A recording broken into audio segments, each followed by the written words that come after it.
Magandang hapon po sa inyong lahat mga kaibigan Luzon, Visayas at Mindanao at kahit iba't ibang panig ng daigdig. Welcome back to my channel, Katutubo TV Vlog. So nandito po tayo mga kaibigan sa ating munting manukan dito sa bundok na naman. Ayan, so dito tayo sa tabi ng gubat. Mayroon lang po akong papakita sa inyo mga kaibigan. So nakakita na ba kayo ng nok mga kaibigan na ang kanyang tuka ay ng parrot or loro? Kung hindi pa, mayroon lang akong papakita sa inyo. Ano ba ang inyong itatawag dito? Mukha siya talagang parrot or loro. So, tara na mga kaibigan, pakita natin siya sa inyo. Pero bago yan, disclaimer, this video is for entertainment purposes only. Ito na po siya mga kaibigan, ang ating babae na dumalaga. Yan po ang kanyang tuka mga kaibigan, oh. Baluktot or baliko, pababa. Parang payuko ba? So, kagaya sa ng ibon na parrot or loro. Sabihin natin agila. Yan po siya. Hindi ko alam kung bakit bumaluktot mga kaibigan. Hindi naman po baluktot ang mga manok ko dito ang tuka eh. Ito lang po siya ang naiba. Tapos ang kanyang balahibo, hindi naman po ito lahi ng Spangle or lasak. Meron siyang puti-puti. Hindi naman po siya lahi ng White Kelso. Ito ay siya sa sweater naman po mga kaibigan at saka hatch. Hindi ko alam kung bakit nakaganito siya. Tapos mga kaibigan, ang kanyang kaliskis. Tingnan natin. So ito mga kaibigan ang kanyang kaliskis. Tingnan nyo.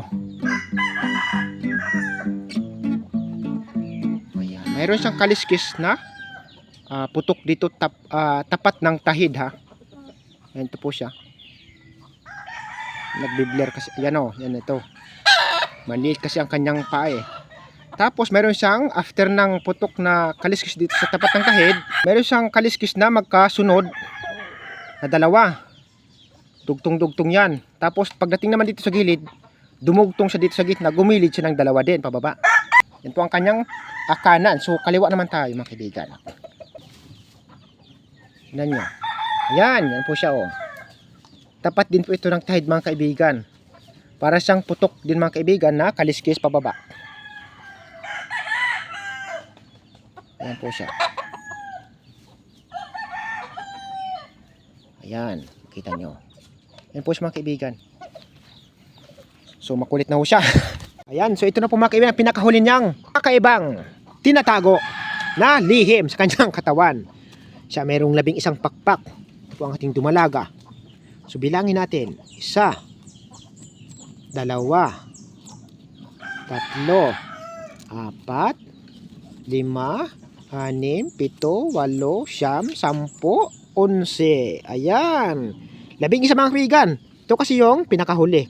Hindi ito kasama sa bilang. Ito po yung pinakadulo. Tapos yung papunta doon sa kabila, ito yung sumunod din. So meron tayong 11 mga kaibigan na pakpak sa kanyang kaliwa. So tingnan natin ang kanyang kanan. Siya ay meron ding 11. Sa nakita ko tingnan natin baka nagbago. Ayan, so ito na po mga kaibigan ang kanyang kanan. Doon sa kabila, puti. Ang simula, magkasunod. Ito naman, itim.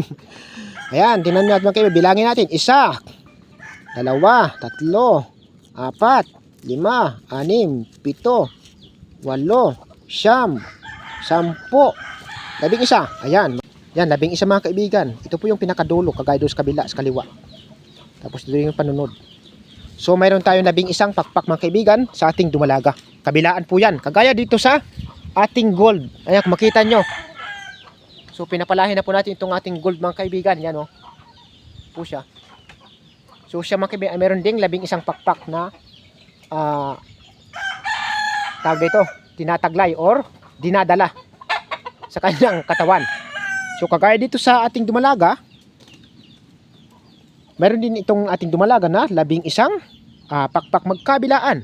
So pareha sila.